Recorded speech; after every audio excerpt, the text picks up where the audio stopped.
La fortune des hommes est une roue qui ne laisse pas toujours les mêmes au sommet. Hérodote.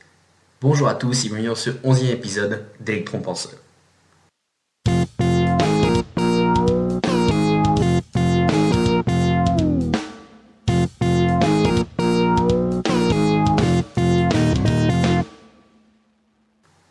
Bonjour à tous et bienvenue dans ce 11e et dernier épisode de cette petite mini-série où on mettait en parallèle l'ascension de l'Everest et la mise en place d'un projet.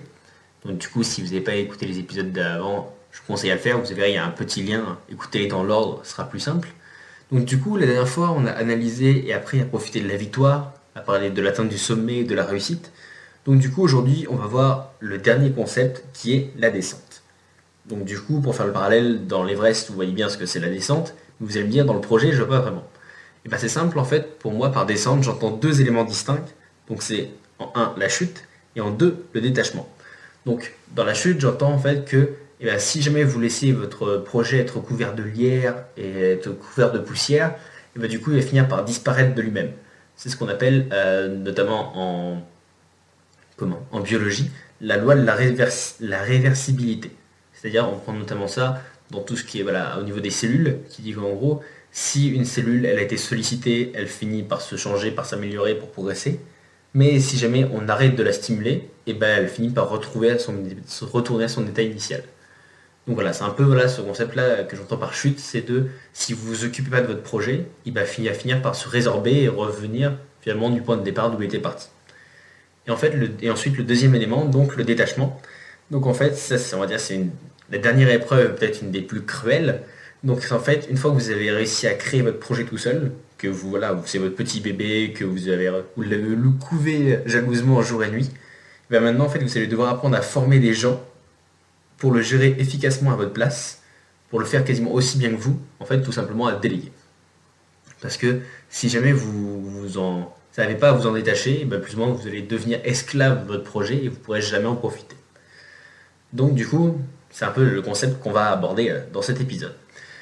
Donc si vous suivez un peu les différents épisodes, les différentes chroniques, du coup vous devez savoir que pour cette petite mini-série, quasiment à chaque fois, je raconte une petite histoire en parallèle avec l'Everest. Et donc du coup, aujourd'hui pour la dernière, donc je ne pouvais pas y couper, et je ne pouvais pas parler dans ce dernier épisode, surtout que j'ai parti de parler de plein de récits, et je ne pouvais pas finir cette petite mini-série sans vous raconter un des récits les plus célèbres, mais aussi les plus tragiques qui s'est passé sur les pentes de l'Everest. Donc du coup, en fait, cet épisode, il se passe durant la saison 1996.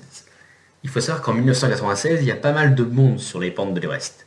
Et en effet, si on compte les différents versants pour gravir l'Everest, donc le versant nord et le versant sud, on a pas moins de 500 personnes qui ont tenté l'ascension. Et sur ces 500, il y en a seulement 84 qui ont réussi à parvenir jusqu'au sommet.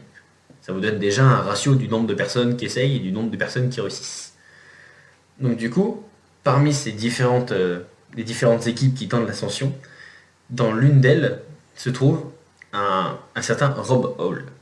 Donc Rob Hall, qu'est-ce que c'est? Qui c'est?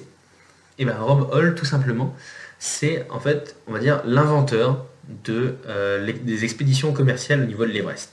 Donc par expédition commerciale, en fait, j'entends que, on va dire, avant lui, c'était surtout un peu des expéditions d'alpinistes chevronnés. Donc voilà, où c'était plus ou moins des alpinistes quasiment professionnels qui se liaient en cordée pour gravir l'Everest. Et en fait, à partir de lui, il a développé le principe d'expédition commerciale. Donc c'est en gros de dire, on va mettre des guides et des grimpeurs expérimentés, et avec eux, on va prendre soit des grimpeurs amateurs, ou soit, on va dire, quasiment des touristes, pour un peu, contre argent sonnant et trébuchant, on va les emmener jusqu'au sommet. Donc c'est lui qui a inventé ce concept, donc en 1992, avec sa société qui s'appelait Adventure Consultant. Et donc du coup, entre 1992 et 1996, donc pendant ces 4 années, il a réussi à mener 19 grimpeurs amateurs, tous au sommet, et sans jamais essuyer aucune perte humaine. Quand on pense un peu au vu des histoires que je vous ai racontées, souvent au ratio du nombre de gens qui meurent, employer pendant 4 années consécutives d'emmener 19 personnes en haut et d'avoir aucune perte, c'est vraiment, c'est pas un exploit, mais c'est admirable. Mais on va dire que si ces inventions d'expédition commerciale, c'est une réussite, puisque là ça marche et on aurait emmené les gens, En fait, elles sont surtout très lucratives. Et donc du coup, qui dit lucrative, dit concurrence, dit appât du gain. Donc du coup, ça a poussé d'autres grimpeurs à monter ce même jour d'expédition commerciale. Et en conséquence de quoi, en mai 1996, il y a 20 équipes différentes qui se font concurrence pour essayer de gravir l'Everest dans un créneau de seulement 2 semaines.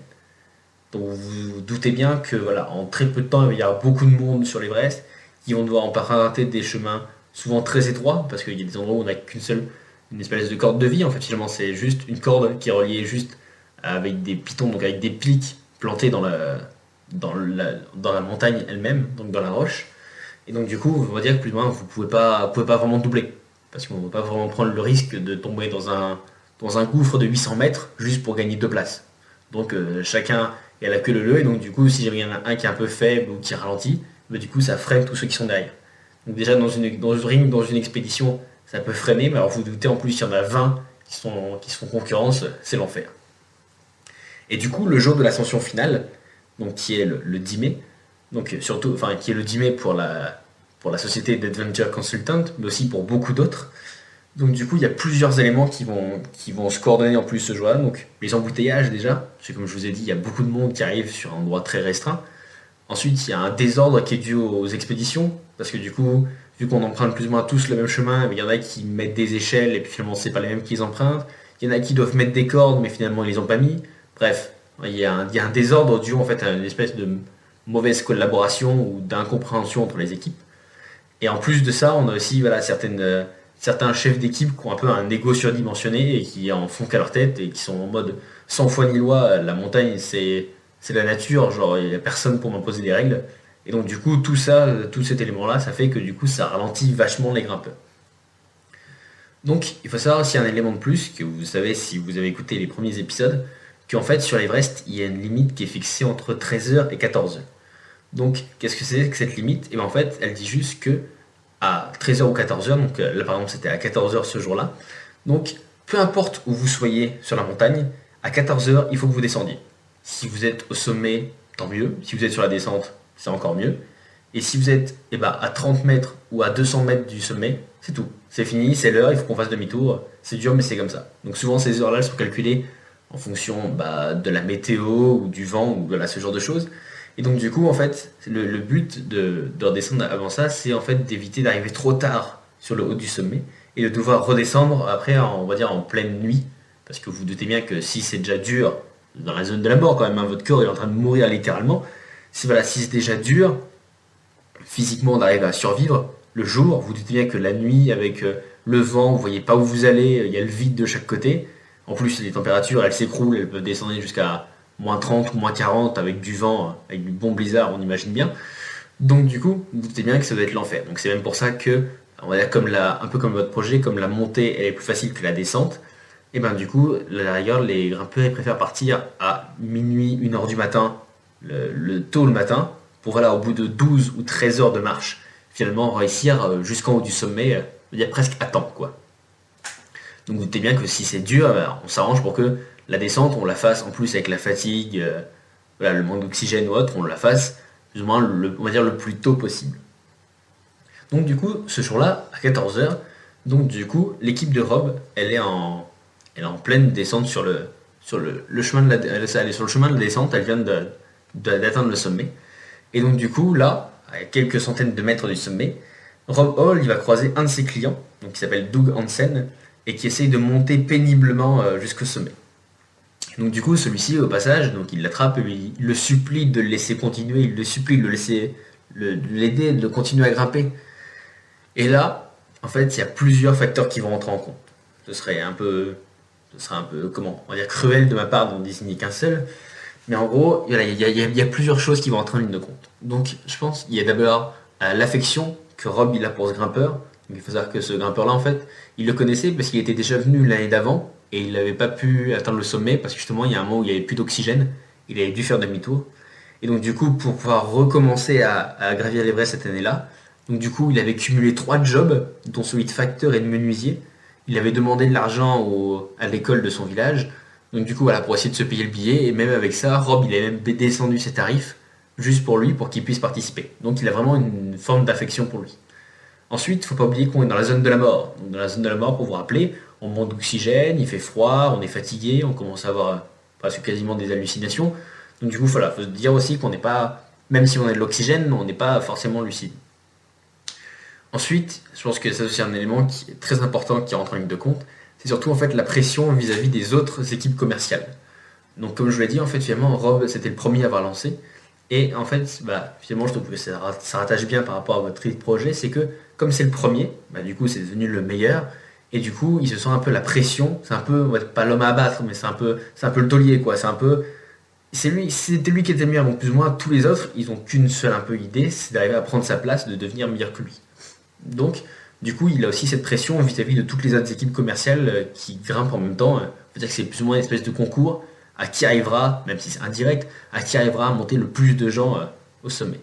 Et en plus de ça, un élément, je pense, qui n'est pas à négliger, pardon, c'est qu'en fait, dans son équipe, donc comme je l'ai dit, elle est même tellement, on va dire, tellement réputée, qu'en gros, il y a un journaliste donc, qui s'appelle John Krakauer, et qui est en fait un journaliste pour le magazine Outside, et qui, donc, voilà, qui est on va dire, un magazine assez influent pour tout ce qui est aventure, escalade ou autre.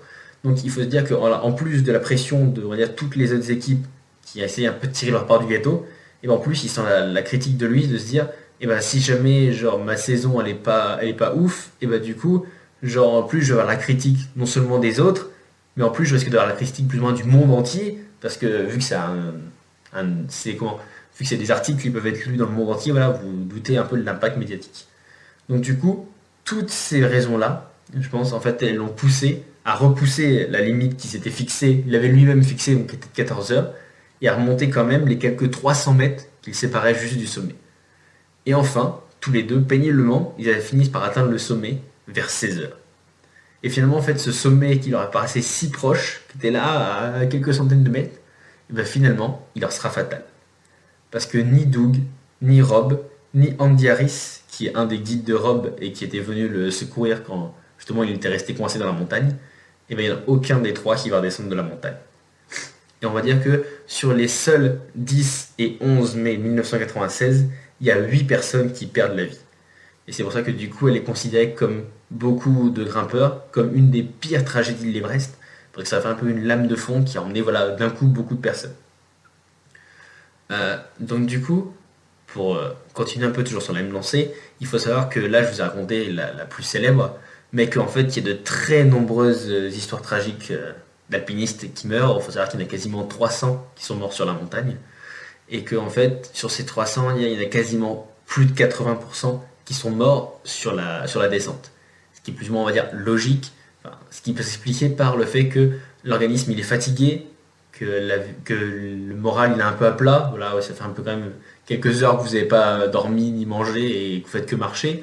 Vous êtes dans la zone de la mort, je rappelle, votre cerveau plus ou moins est en train de mourir.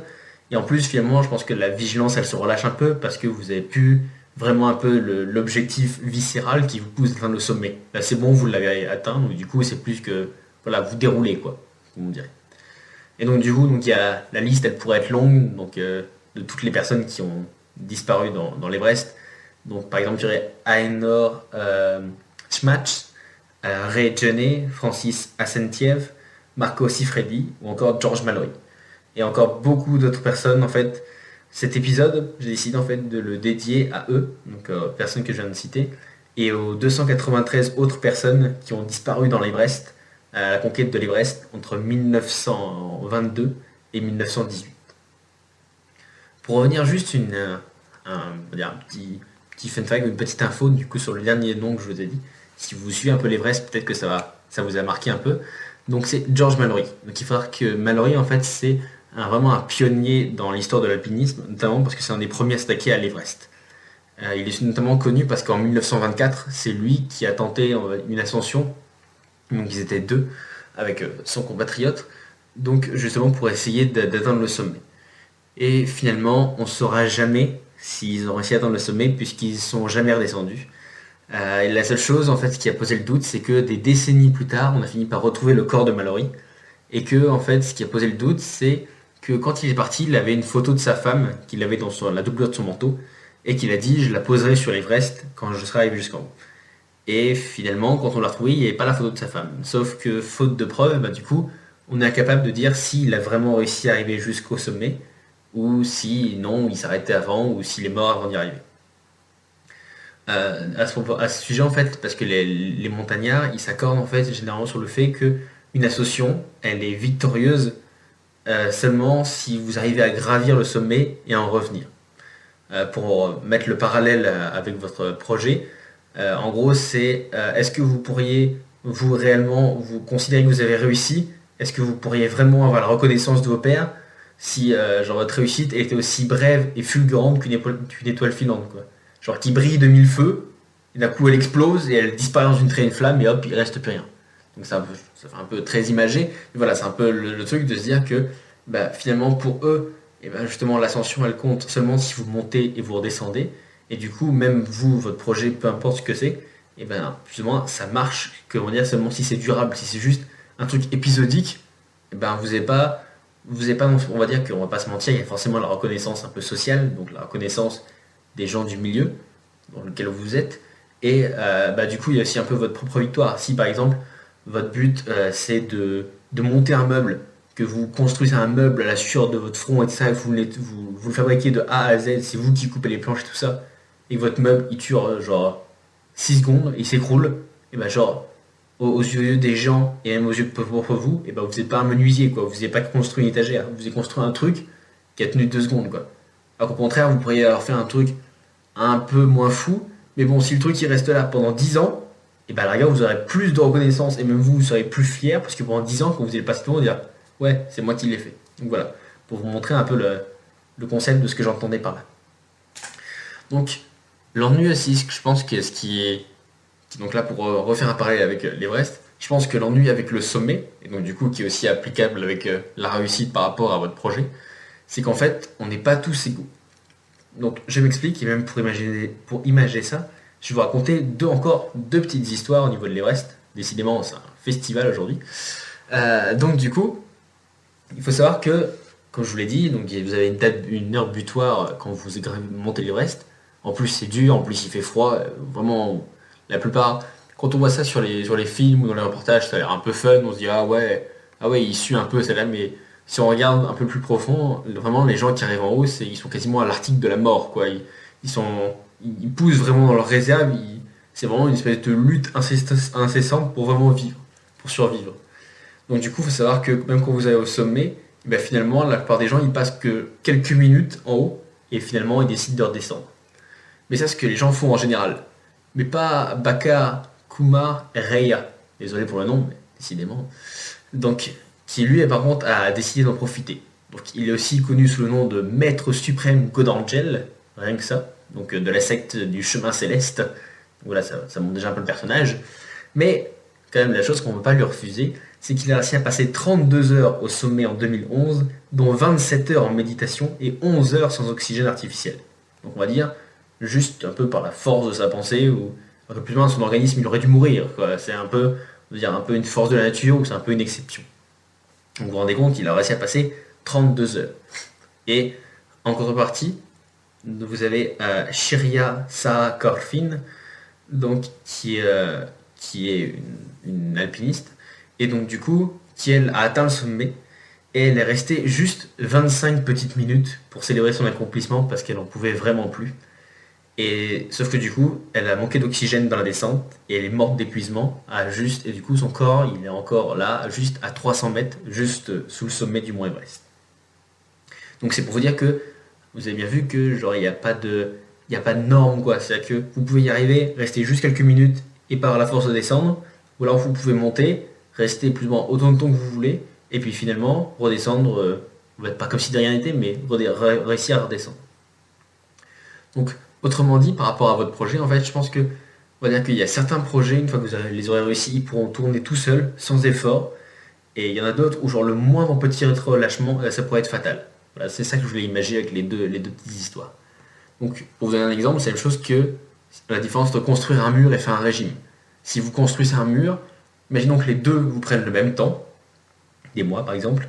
Si par exemple vous construisez un mur, une fois que vous avez construit le mur, à moins que vous l'ayez fait en papier, mais genre si vous avez fait un mur en granit, et ben genre pour les quelques prochaines dizaines d'années ou centaines de milliers d'années, normalement vous ne devriez pas avoir de problème. Normalement le mur il devrait tenir.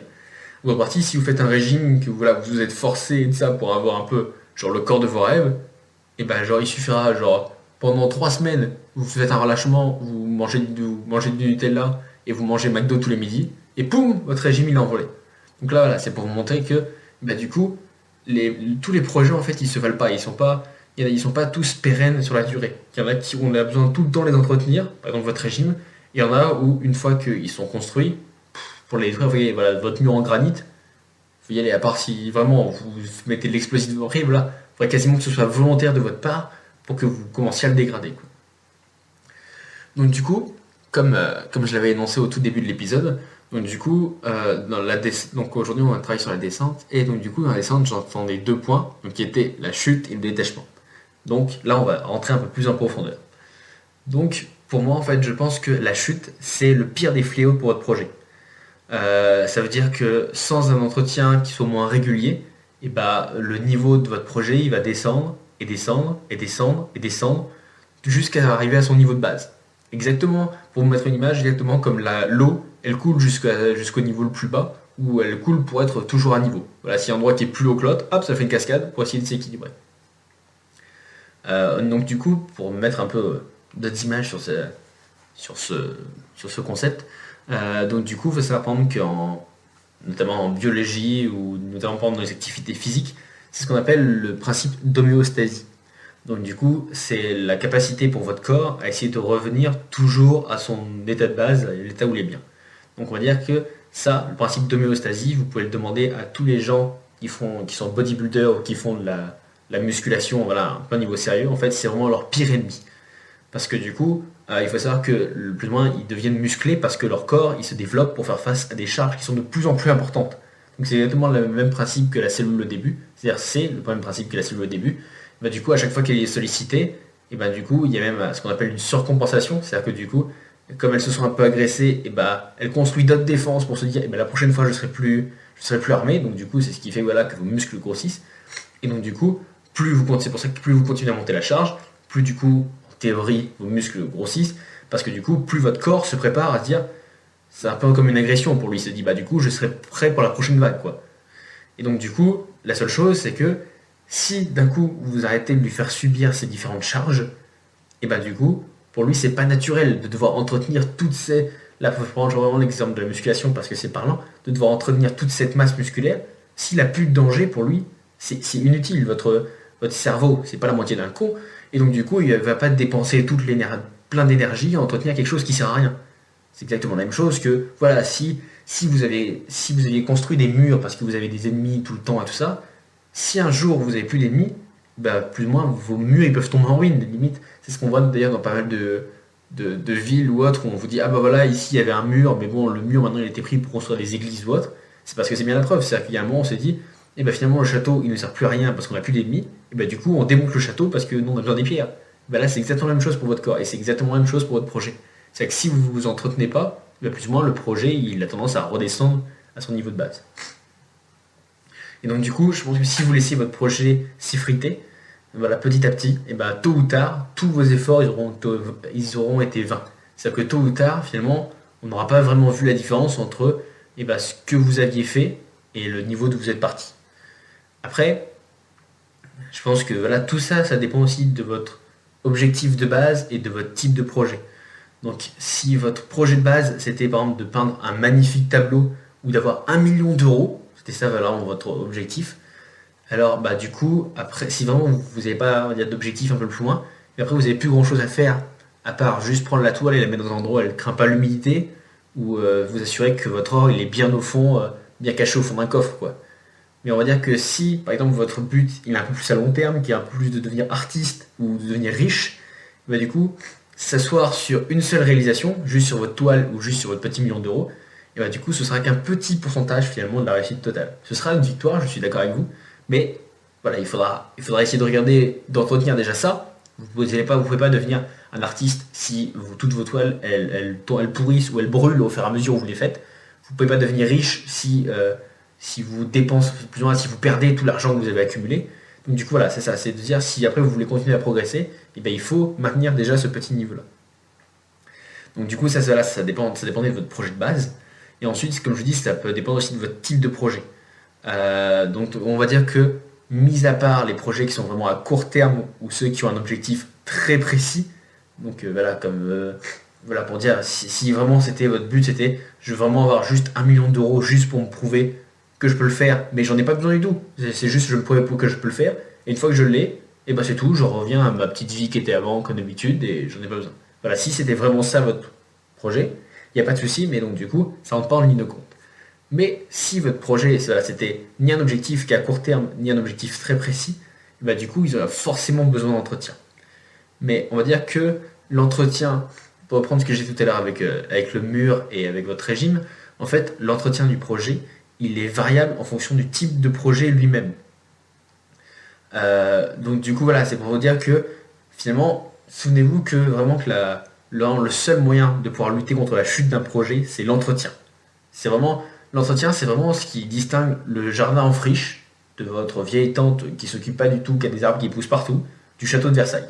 Alors que pourtant, je pense que le jardin de votre vieille tante, eh ben lui, il était là depuis moins longtemps quand même que le château de Versailles. Mais le château de Versailles, il est toujours nickel, les ailes, elles sont coupées droites, parce que voilà, tous les jours, il y a des gens qui sont là, qui l'entretiennent et qui le font pousser. Et ben là, c'est exactement la même chose. Après, je suis d'accord avec vous, comme je vous l'ai dit, ça dépend voilà, des deux éléments, du type de projet, si c'est quelque chose qui est plus ou moins durable, sans qu'on ait besoin d'entretien. Et voilà, si c'était votre objectif, c'était juste d'avoir. Si votre objectif c'est juste d'avoir un arbre, bah, vous n'avez pas forcément besoin qu'il soit bien taillé. Donc voilà, ça dépend de ces deux éléments-là. Et ensuite, le deuxième point, qui était le détachement, en fait, il est directement lié au premier point. Donc, en effet, comme on l'a vu, pour tous les projets, donc ça peut être une réalisation, un apprentissage, une création d'entreprise, que sais-je encore, donc du coup, ça nécessite toujours un entretien pour devenir pérenne, pour pouvoir continuer à subsister après. Donc, du coup, on va dire que plus votre projet il nécessitera d'entretien pour continuer de fonctionner, et plus vous devrez y investir du temps et de l'énergie. Sauf que, comme je vous l'ai dit au début, en fait, votre projet, c'est un peu votre bébé, c'est un peu voilà, votre œuf que vous couvez jalousement. Vous voulez tout contrôler, c'est voilà, faudrait surtout pas qu'il y ait une petite éraflure dessus. Et du coup, votre projet, il vous tient sûrement très à cœur. Et ça, c'est super, c'est normal, c'est vous qui l'avez créé, c'est voilà, c'est vraiment votre bébé. Sauf qu'en fait, finalement, je pense que vous ne pourrez jamais profiter des bénéfices si vous passez tout votre temps à vous en occuper. Euh, pour comment Donc là, par exemple, si vous écoutez ça, vous vous doutez que par exemple le parallèle avec une entreprise, il est facile à distinguer. Parce que là, on pourrait se dire que bah, c'est la même chose que si vous montrez votre propre entreprise et que vous passez tout votre temps dedans et que vous embauchez personne, et bah finalement, tout l'argent et on va dire un peu les retombées que vous pourriez avoir, vous n'en profitez pas parce que vous travaillez tout le temps. Donc du coup, voilà, ça c'est le parallèle un peu facile que vous devez peut-être avoir en tête. Mais donc du coup, moi je voulais vous montrer qu'en fait ça peut s'appliquer à beaucoup d'autres projets. Pour moi, en fait, c'est exactement comme si vous aviez construit une maison de vos propres mains à la sueur de votre front et qu'en fait vous passez tout votre temps à réparer les petits éléments, genre la plomberie, les fissures, parce qu'il y a des petites taches où il faudra mettre de la peinture, ou faire le ménage tout le temps. Enfin, vraiment le ménage, je parle de, voilà, vraiment, on bouge les meubles de la pièce, c'est vraiment le ménage intensif. Donc du coup, c'est super. Au final, vous aurez une maison au top. Ça ressemblera à vous savez, les maisons témoins, là, où un peu, voilà, vous vous croirez presque chez Ikea, quoi. Mais finalement, votre maison au top, et ben vous en profiterez jamais, vous en profiterez pas, parce que vous aurez jamais un moment pour vous asseoir ou en profiter. Il y aura toujours un moment, eh ben, un petit truc qui coule, ou voilà, une petite tache de poussière, ou un petit endroit où il faut remettre un coup de peinture. Et du coup, finalement, vous profiterez jamais de votre maison. Vous avez réussi à créer votre bébé, c'est vraiment votre maison. Sauf qu'en fait, l'entretien, ça vous bouffe. Parce que comme je vous l'ai dit, le but, c'est pas non plus de laisser sa maison s'écrouler en disant bah non, c'est pas grave, je l'entretiens plus maintenant.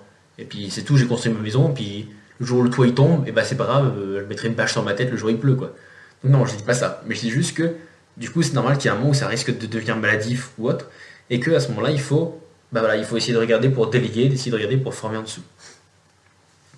Donc du coup voilà, c'est pour reprendre notre exemple, c'est exactement la même chose que si vous passiez tellement de temps à chouchouter la mécanique de votre voiture ou autre, à démonter les pistons pour bien les huiler ou autre, que finalement en fait vous avez plus le temps de rouler avec.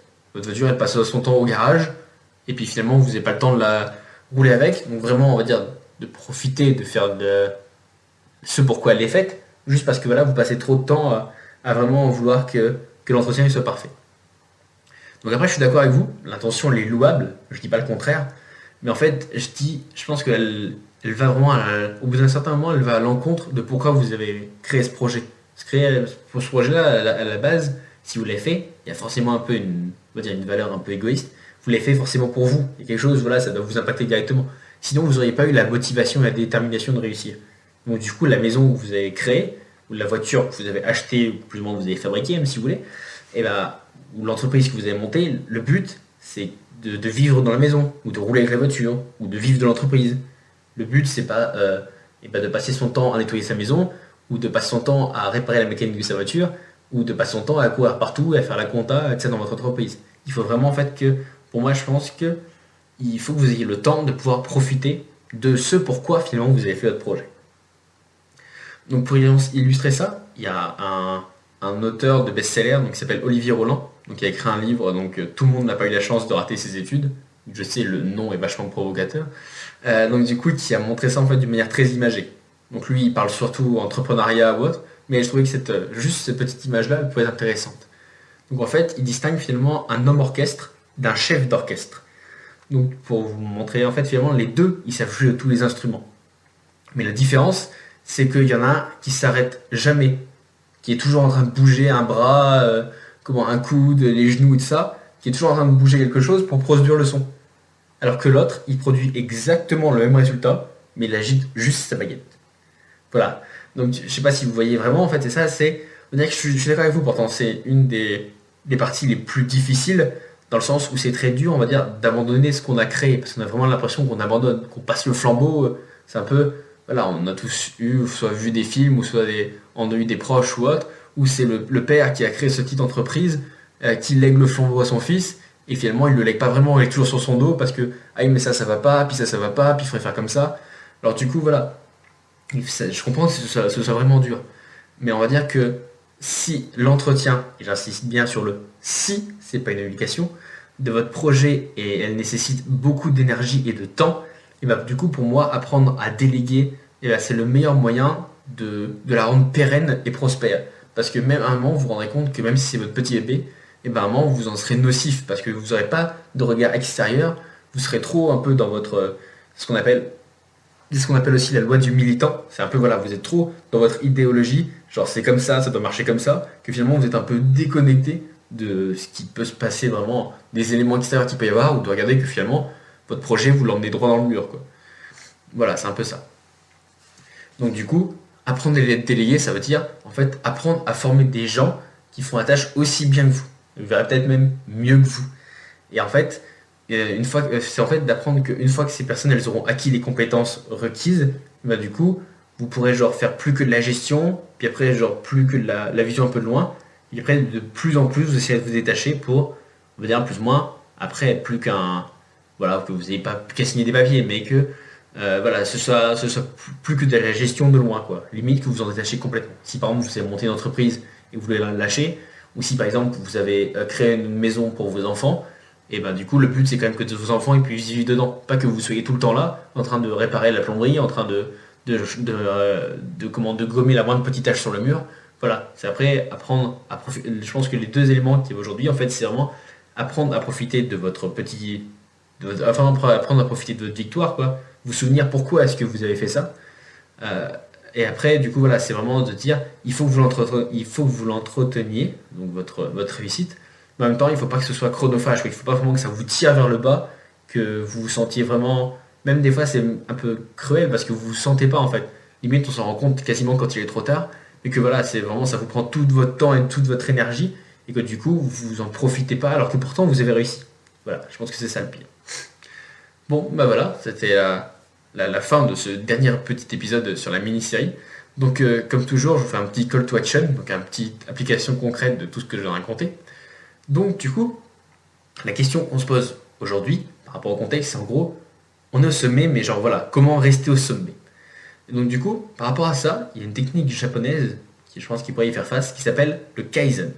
Donc, le Kaizen, en fait, ça consiste à l'amélioration d'un projet en une multitude de petites touches. Donc plutôt que d'un grand changement radical qui peut radicalement, qui peut faire trembler, on va dire, même l'ensemble jusque dans ses fondations, bah, du coup là c'est plus que des petites touches par-ci par-là pour voilà, toujours rester à la pointe de pas à la pointe de la technologie, mais pour toujours rester voilà, un peu le meilleur, rester dans la ligne de conduite. Donc voilà, c'est les petites touches, c'est l'entretien. Donc l'application par rapport à votre projet. Donc aujourd'hui, en fait, l'élément que je vais vous donner, en fait, c'est d'essayer de vous fixer une période, donc qui se situe entre un mois et une semaine. Donc une semaine et un mois, plutôt pour le faire dans l'ordre chronologique. Donc en dessous, parce que je pense qu'en dessous d'une semaine, vous risquez de vous épuiser, d'être trop focus sur votre projet, de passer justement votre temps à vouloir gommer la moindre petite tâche sur le mur.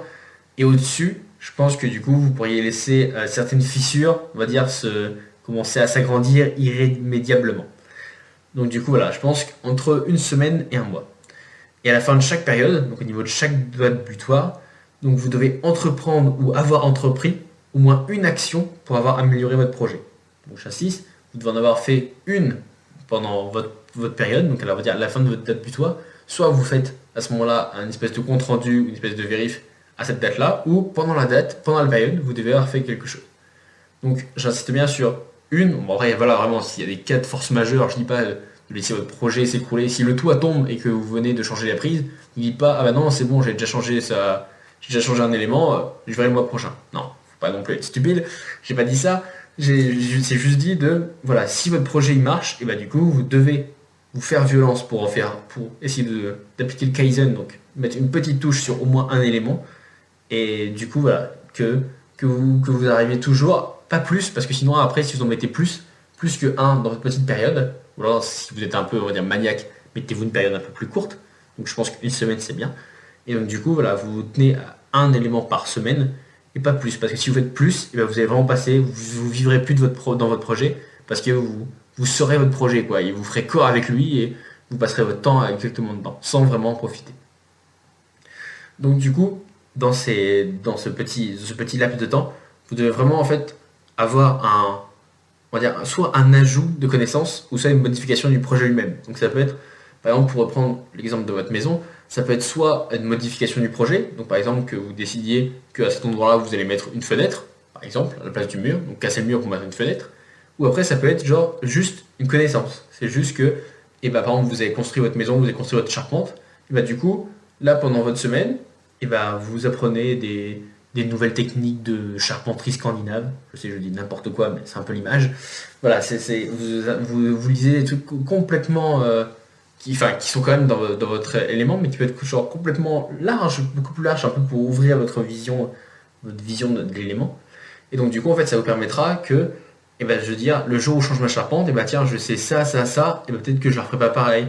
Ou bah tiens, peut-être que finalement je vais la changer. Vous voyez, en fait, ça va faire un cumul, mais c'est pas forcément un cumul qui doit impacter directement sur votre projet. Ça peut être un cumul de connaissances qui, en gros, même pour reprendre l'exemple, là, normalement, ce que vous deviez faire pour la semaine dernière, donc qui était justement avec le protocole de ce qui peut vous arriver, bah, du coup, ça peut rajouter une corde à votre arc, ça peut rajouter un nouvel élément pour se dire, dans cette situation-là, j'avais fait ça, mais maintenant, en connaissance de cause et avec la connaissance que j'ai acquis petit à petit pour rester voilà, toujours au top, et bah, du coup, c'est finalement ce que j'ai appliqué la dernière fois, maintenant, ça serait peut-être plus la mode. En fait, finalement, ça serait peut-être plus efficace. Et voilà, c'est un peu vraiment ce concept-là. Je vais prendre un exemple encore plus concret. On va prendre l'exemple d'un boulanger. Un boulanger qui s'est donné une période de 15 jours. C'est-à-dire que tous les 15 jours, il doit tester ou avoir testé genre une nouvelle recette. Ou alors il peut avoir modifié une qui existait. Ou alors il peut avoir lu un article, un livre, regardé un documentaire qui parlait d'une nouvelle recette ou d'un nouveau concept ou d'un nouveau fournil, d'une nouvelle méthode. Vous voyez un peu?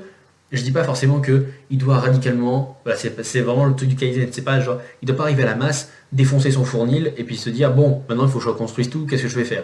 Et il doit pas non plus dire, eh ben je vire toute la carte ou je change la carte toutes les semaines parce que forcément les gens vont dire mais attendez ça j'aimais bien, maintenant il y en a plus.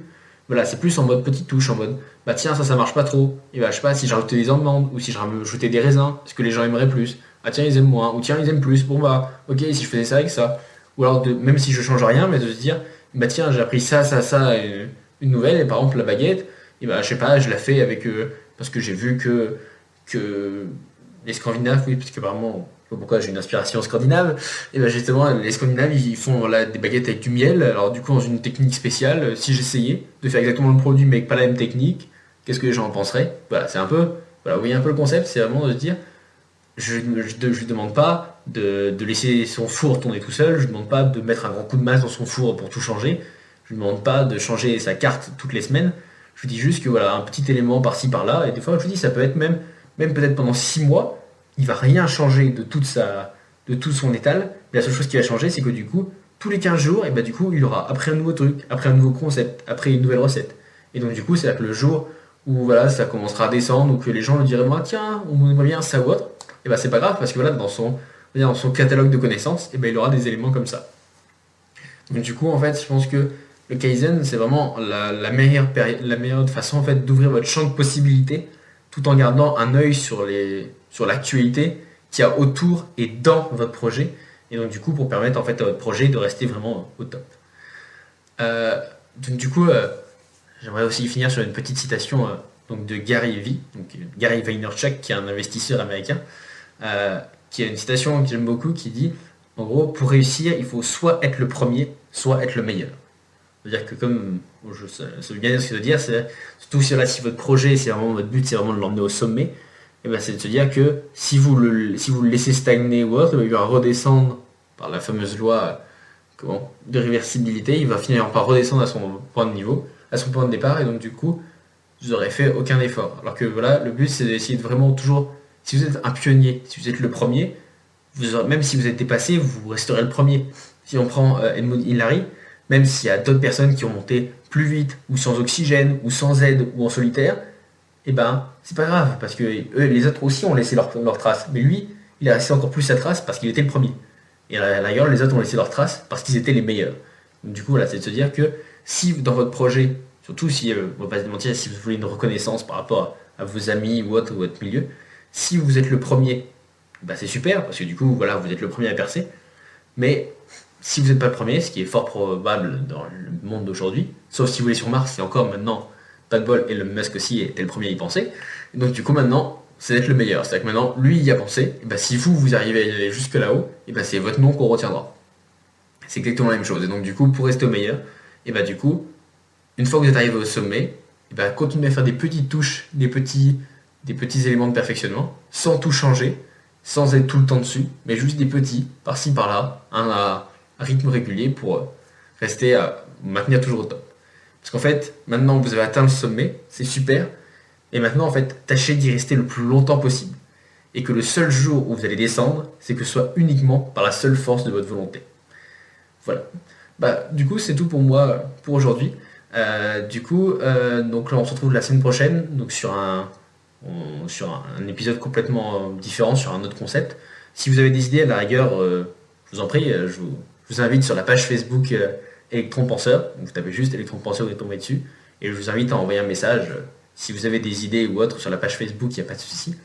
Et sinon, bah, du coup, moi je vous dis à la semaine prochaine. Et je vous laisse sur une petite citation du film Alexandre qui est sorti en 2005. Et voilà, moi je vous dis à la semaine prochaine. Ciao! Homme ou femme, nul ne peut prétendre à trop de beauté ou de pouvoir sans avoir à le payer d'un désastre. Mais les dieux se rient de ceux qui visent trop haut. Ils écrasent au moindre caprice ce que nous avons bâti. La gloire qu'ils nous avaient accordée, ils la reprennent.